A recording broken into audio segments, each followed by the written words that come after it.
your lunch a little bit, but that doesn't mean you can't turn off your camera and eat a little bit here and there. So I think we'll be able to get back on track by the early afternoon. We are just heard, I thought, some incredible speakers frame our day for us, frame it from the perspective of choosing to lead, what that really means. Each of us can do that, as you heard from our esteemed leader, Dennis Wagner.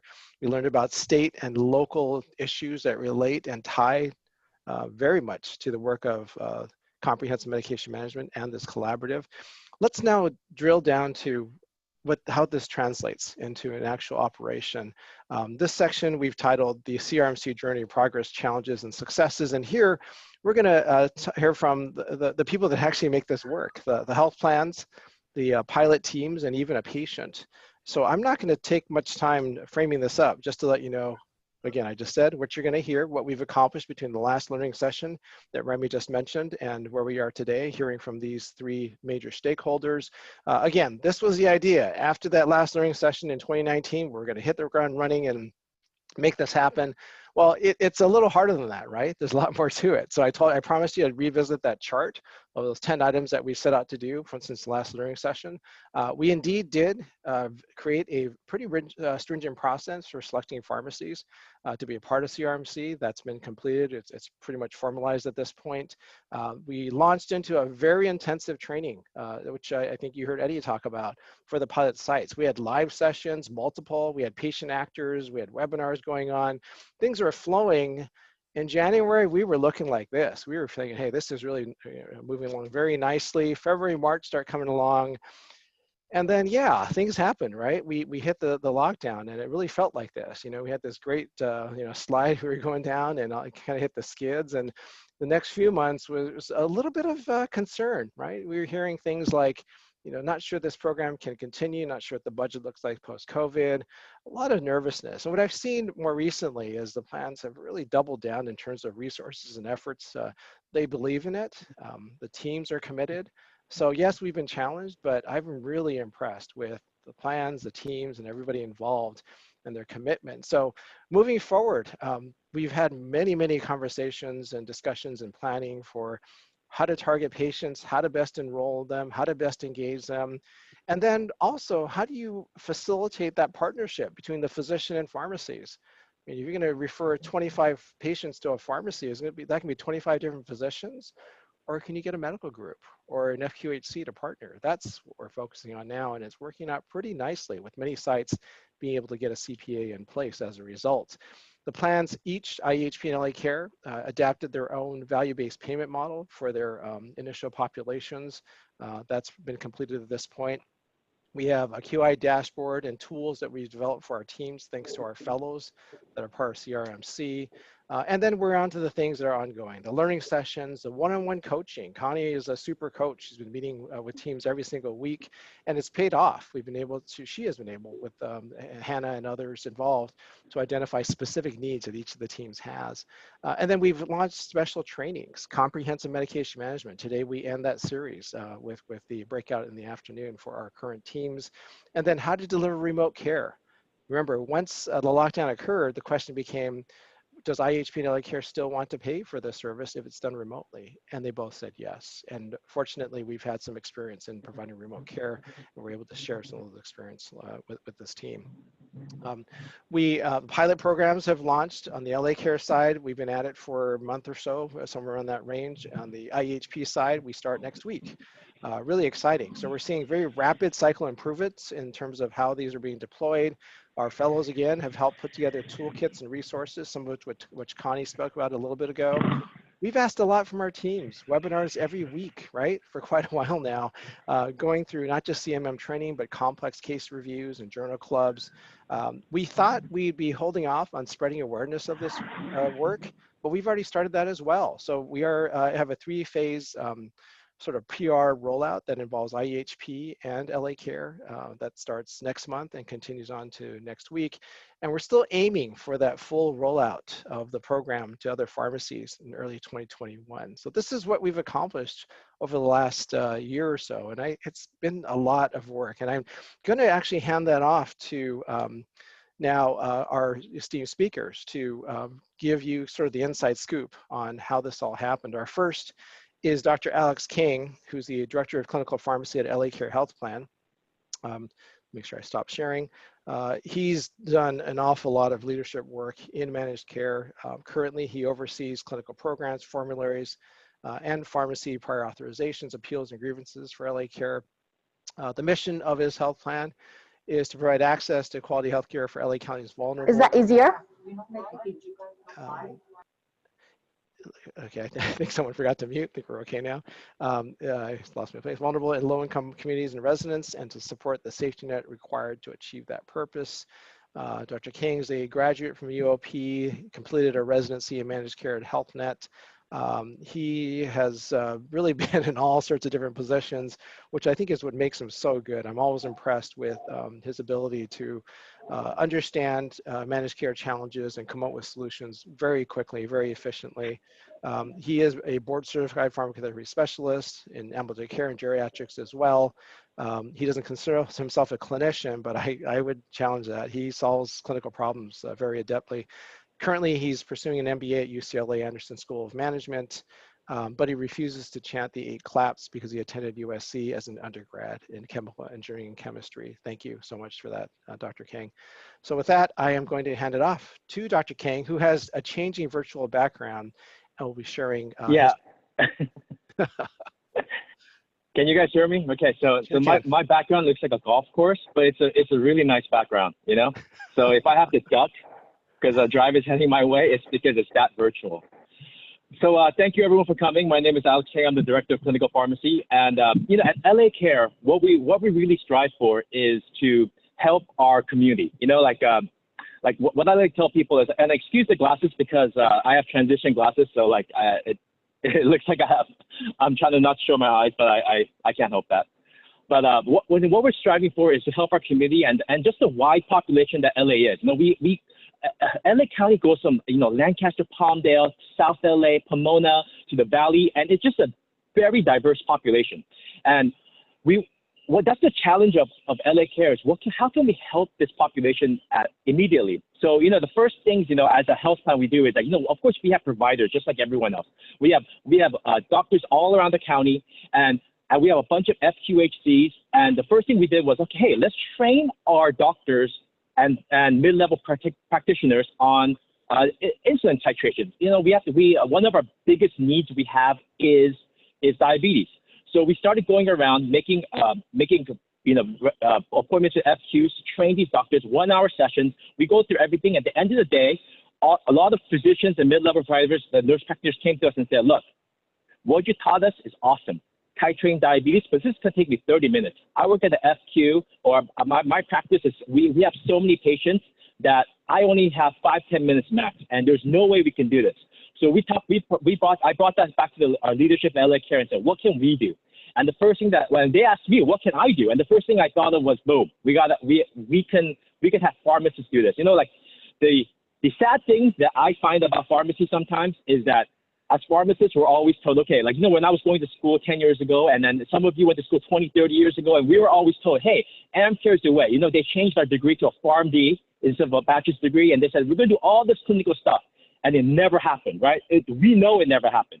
And the reason why it never happened is because the payers, right, like have to buy into it. So I know from my pharmacy education that there's so much that pharmacists can do, so much, but it's not being done. We learn all this stuff in school, and it just leaves, right? And at the end of the day, pharmacists are capable of titrating diabetes, of taking care of our patients, of seeing patients. And while we don't diagnose like a physician, but we know once the patient is diagnosed, we know what to do with the medication.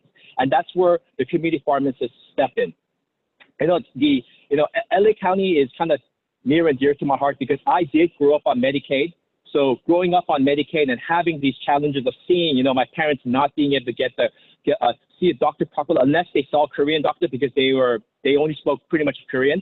And I see these pharmacies where they have like every language available, right? It's a very diverse. The independent pharmacy, especially independents, are a diverse big group, and we can see so many languages, so many cultures are represented in Los Angeles alone. And that's the power I want to harness in you in this collaborative. So far, what we have done, you know, as a health plan is Steve mentioned we did get the CPA, so we got the collaborative practice agreements, and that's so crucial. We're already seeing 70 patients so far, and we're just trying to get patients enrolled right now in the program. And once COVID hit, initially it was supposed to be a partnership of seeing the patients in person. But hey, this is 2020 now, right? Teledoc, all those virtual things are coming up. So it actually expanded our program by being able to use a virtual method to connect with our patients. And then it kind of expanded our reach too. And I think the patients can really appreciate the innovation that's going on. And so the cost of what's going on right now in LA Care, like what I want to do is be able to pay for pharmacists to be able to be profitable while they see these patients. We've always talked about, like, at LA Care, we probably spend, when we get a readmission for diabetes, we spend thousands. It's just astronomical how much a readmission costs, right? And at the same time, we're giving a sliver of this to the pharmacist. Like, it's literally a sliver. It might be a lot of money, but it's still a sliver of what we're seeing. And through that, we see the benefits of just cost savings, especially, and just how we're taking care of our patients. And I think that's where the health plan has to come in. We really need champions in the health plan level to go after this. We've gotten to the point where we know there's a PCP shortage. We know there's a need for better interactions for our patients, right? And so this is the next step to get there. And what I want to encourage all the pharmacies that want to sign up for our program is, this is it. This is your last chance. If this doesn't work, it's not coming back for a long time. And so I've heard so many pharmacies say, we're going to do AmCare, we're going to take care of our patients. I'm paying you to spend more than 30 seconds counseling a patient. This is like a 30-minute consult where you can really help patients. And if this is what you want to do, it is truly that you want to help patients. I'm not asking for you to do it for free. I'm going to give you cash, right? That's the best part. I'm going to pay you to do it. So if that's not enough motivation to get you pumped up and say, hey, this is what I want to do, this is right for the patients, because, so many times, like in the profession of pharmacy, like pharmacists ask to do so much more without fair compensation. That's why we still don't have like full provider status, things like that. But that's why we're doing this program where we're saying, hey, we don't want this for free. I don't need you to lose money to take care of patients. I want you to be fairly compensated.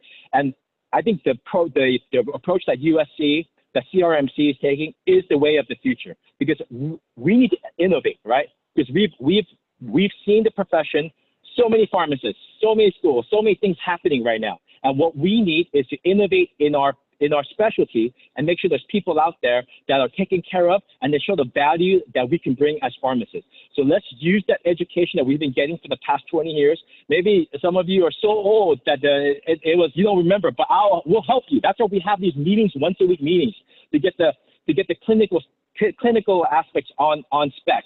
And we can do this together is kind of what I'm doing. And, it's a nice golf course here. So I think that's the end of my spiel. Alex, thanks so much. Listen, you all heard from a payer just now. I don't know if you realize how many times have you thought, I wish I could hear a payer say those things. And Alex and LA Care are fully committed to this for all the right reasons. Alex, I wish you could be more passionate. Of course, I'm just kidding. I mean, I love the way that you delivered that message. We heard so many things that we're going to be able to talk about in just a few minutes after we hear from Dr. Edward Jai. So thank you so much, Alex. Really appreciate you joining us from your virtual background. Our next speaker is from Inland Empire Health Plan. Dr. Edward Jai is Senior Director and Chief Pharmacist there. IEHP is a $4.5 billion not-for-profit Medi-Cal and Medicare managed care plan out in Rancho Cucamonga. It's the largest health plan in the Inland Empire. Dr. Jai is responsible for all the pharmacy benefits management, including formulary, clinical, which is MTM, disease management, call center, prior auth, specialty pharmacy, retail network pharmacy ops, contracting, quality and compliance. Prior to this, Dr. Jai served a multitude of leadership roles in pharmacy, long list, Chief of Pharmacy and Lab Services, VP of Pharmacy and Pop Health, Executive Director of Pharmacy and Supply Chain, executive director of system level research and clinical nutrition departments, even over here at the LA County Department of Mental Health, which is where we reconnected relatively recently. He's been a primary investigator for funded projects in diabetes and population health amounting to almost $2 million. It's presented in state and national venues on topics that include clinical pharmacy, disease states, pharmacoeconomics, data warehousing, knowledge management, wireless technologies.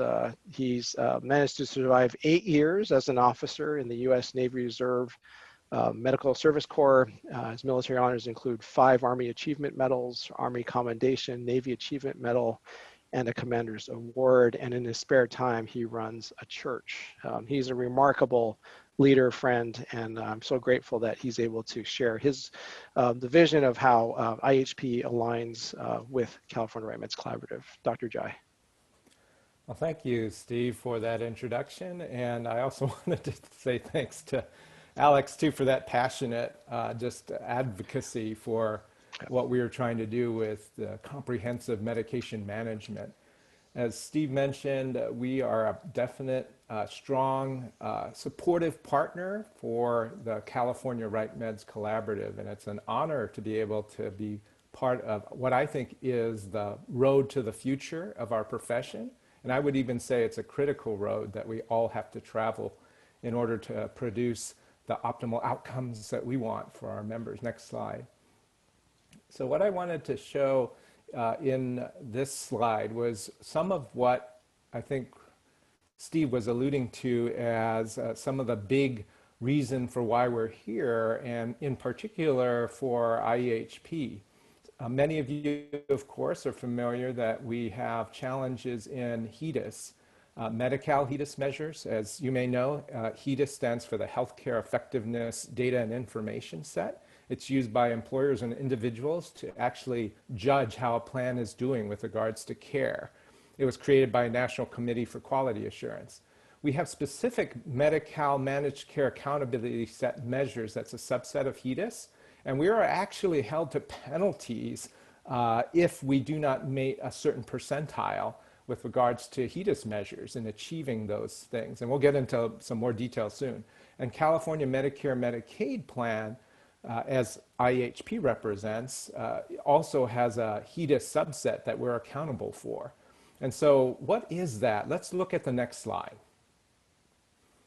If we look at the next slide, I show you on the right some screenshots of some of those quality withhold measure sets that we have to deal with from CMS. In other words, they take revenue away from us if we do not achieve certain Hedis quality measure benchmarks.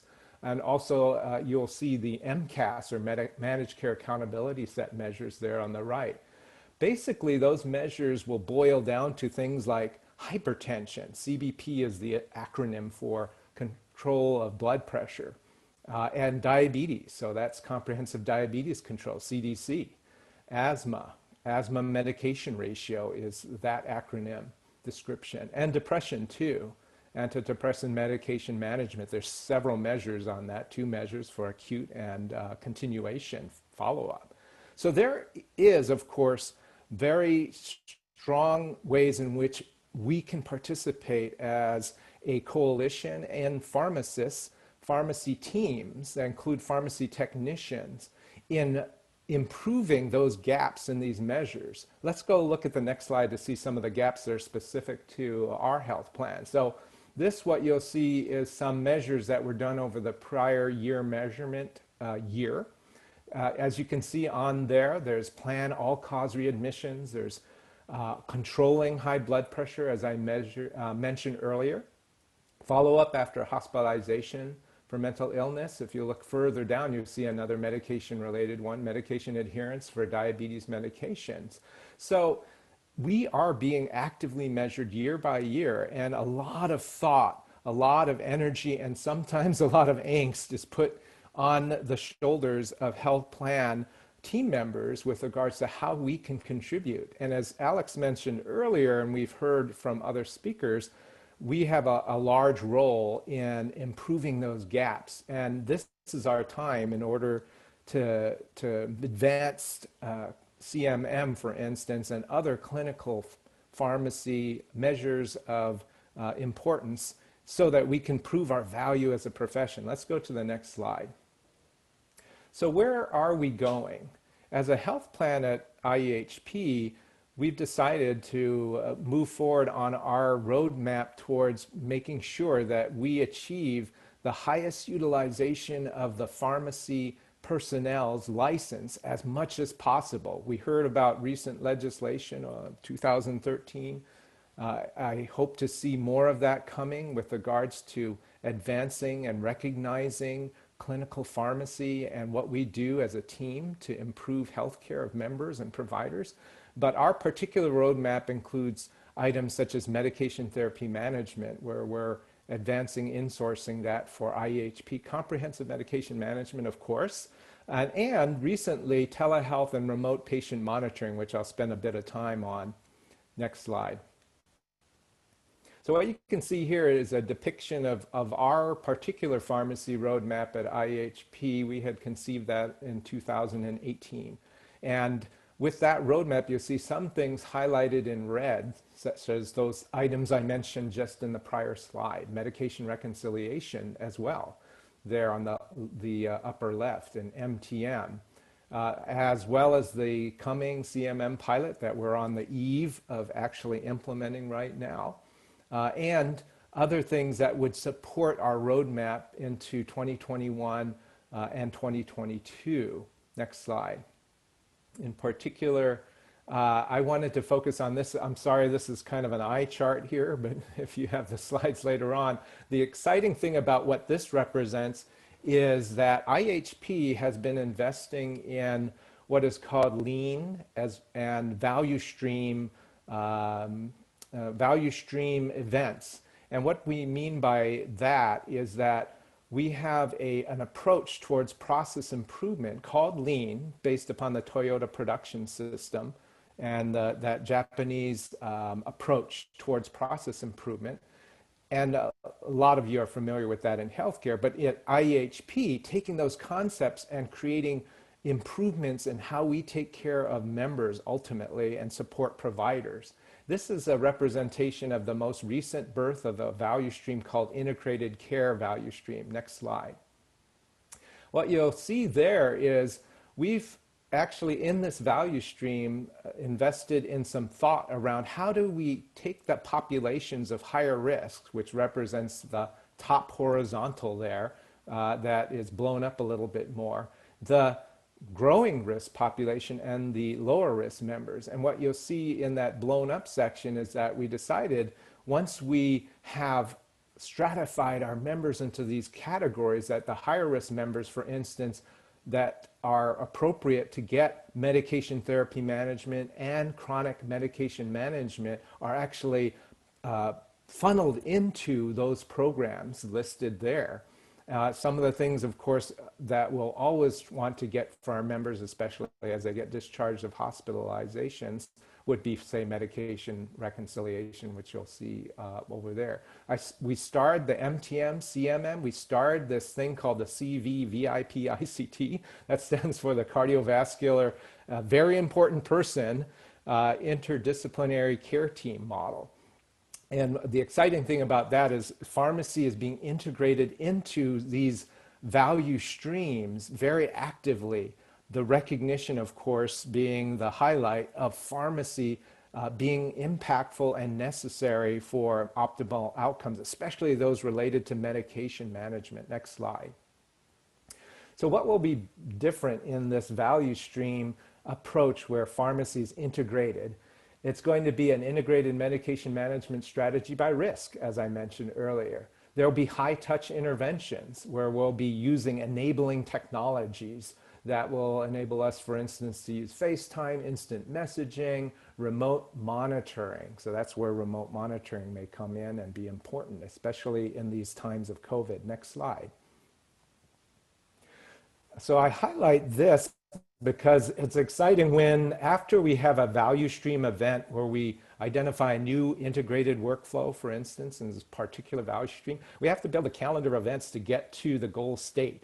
So we're not there, of course, once we envision what is our future and our ideal state. So every month, this calendar will have a rapid improvement event to build the infrastructure, to build the new clinical workflows, all those things that will be important to achieving this ideal state. And I highlighted there again that interventions targeted by risks, which would include, of course, MTM and CMM appropriate to the members that are higher risk to benefit from that, as well as this idea of an integrated clinical team model or care team model.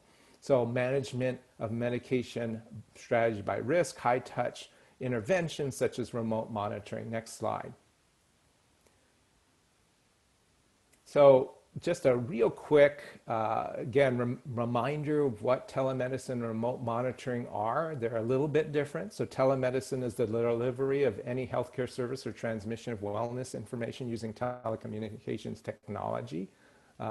And the next slide will show you how that fits in with remote monitoring. Remote monitoring, however, is that digital health solution that captures and records patient physiological data outside of a traditional healthcare environment. So as we move towards that in the next slide, we can see that there are activities that would support CMM and these newer challenges that we have with COVID, for instance, in trying to connect with members to optimize disease, but at a distance. This slide is a nice one to show the various different types of peripherals that you can connect with member and provider and plan, for instance. So you'll see on the upper right picture over there, there's a weight scale there, there's ways to measure blood pressure through a blood pressure cuff. Of course, you can measure hemoglobin A1C, pulse oximetry, and there's different footprints of what you can do to implement remote monitoring. It can include of course, a computer screen. The larger one is really one that's used by those that are receiving data and business rules hitting that data for prioritization and interventions. You see a tablet there in the center. You see, of course, the BYOD, bring your own device model, which of course refers to the smartphone. And any of those footprints can be utilized in this technology to improve the cost effectiveness and appropriateness depending on how many disease states you're using and what you need to do to make sure that these technologies integrate into a person, a member, as well as the clinician's workflow.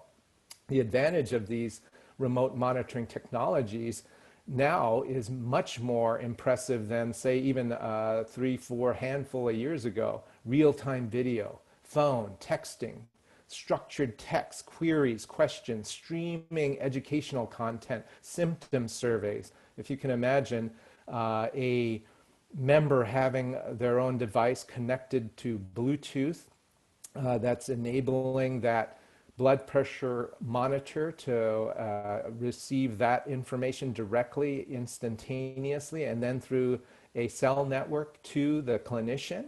And then being able to look at that data, see if it's a hypertensive urgency or just outside of the 140 and 90 that we want to achieve with blood pressure control. Then we can, of course, have the appropriate intervention right away. A quick FaceTime or maybe even a structured text survey that's unattended by a live person could be implemented at that time through business rules, which is possible right now. And then through that survey could ask, oh, you may notice your blood pressure is high. Did you actually take your medication? Yes or no? And depending on that answer, of course, then that could be escalated to a live person for an intervention. A lot of possibilities. And a previous project that I worked on in another health system, we implemented this technology to good effect. Next slide. The great news is that CMS has recently started reimbursing for these technologies, not only to just have that intervention, but actually to reimburse for onboarding a member or a patient into these technologies, the setup, education, also reimbursing for not just a particular intervention, but for a 30-day period. As you can see here, various different lengths of intervention, 20 or 30 minutes.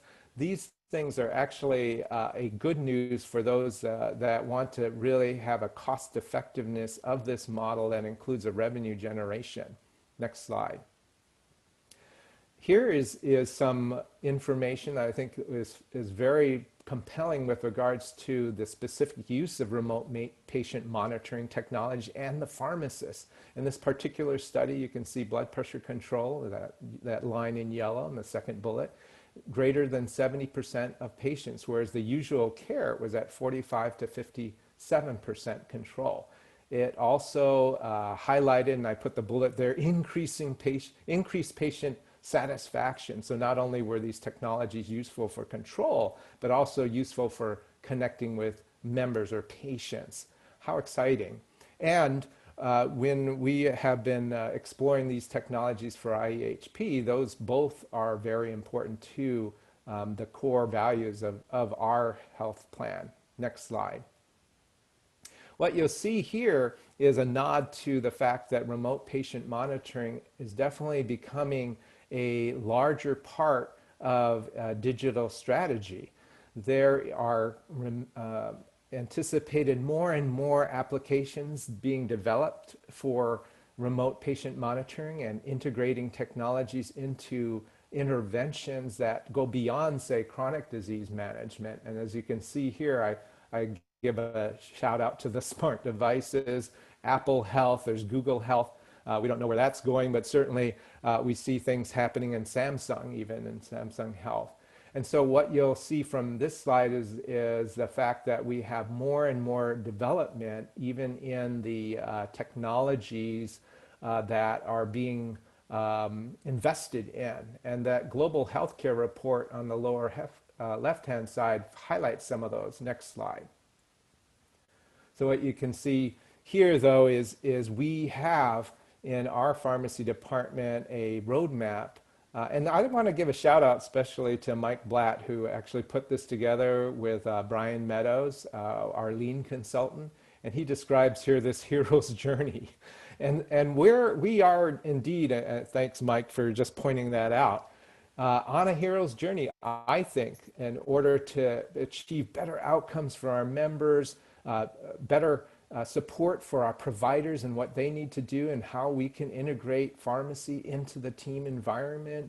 And what we're going to be about at the end of our journey is achieving a lot of different things that we feel is been a kind of a reaction in one sense, but also a proactive vision journey that we've had to develop. What we really, I think, highlighted at the beginning of some of our individuals' journeys at Inland Empire Health Plan was really, I think, a blow that we had as Medicaid health plans in California, and that was the executive order.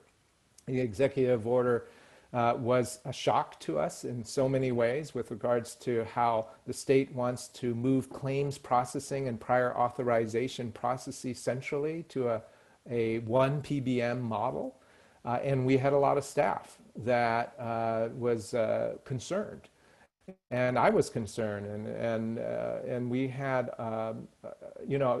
that whole period in the beginning of shock and then of mourning with regards to this. But what I liked, what Mike Blatt put together here is that at some point we have to go and digest that into a call and into a journey forward, and that's what is indicated here, is that we now had to go and transform ourselves. And this became actually an opportunity for our particular health plan, our pharmacy department, our staff, and ourselves to go and look at what we could be doing. In fact, what we should be doing in order to advance improved outcomes. And as I mentioned earlier, we started developing our roadmap. These things included medication reconciliation, which we stood up recently. We are actually in 17 hospitals. In October, we're going to expand to another handful until we get to 27 hospitals doing medication reconciliation. We're in the initiation phase of medication therapy management insourcing. We're configuring our medical systems in order to implement that. We have a wonderful team doing that. And then, of course, we have CMM, comprehensive medication management. Shout out to Riona Fujinaga, as well as Nina Duong, who's been leading that team under Mike Blatt. So great activities for our staff to focus on the positive nature of what we're doing in 2021 to finalize a lot of these exciting programs and then measure the outcomes, as I mentioned earlier, that we need to measure in order to prove that we are working for quality for our members, whether that's the MCAS measure for avoidance of penalties but improvement of outcomes, or other Hedis measures for both Medicare and Medicaid. And at that, I'll just conclude. Thank you again for your attention and getting a window into our own hero's journey here at Inland Empire Health Plan. Ed, thanks so much. That was awesome, right? How often do you get to hear blunt talk from one health plan and the inside scoop on where another one is going? And I already see from the chat that everyone's really excited about what they've heard, and you should be. I mean, these are just two amazing health plan partners. As I said, we're so grateful to be able to work with them in this collaborative. We're going to zip right into the chat room right now. These are the two questions you'll be responding to. What did you hear that was exciting or surprising? I think there's a lot. I'm seeing a lot of that in the chat. And then what can you or your organization offer that aligns with the priorities of these two health plans? Okay, we're going to take about 5 minutes. Let's zip over there now, and we'll reconvene afterwards. Thanks, everybody.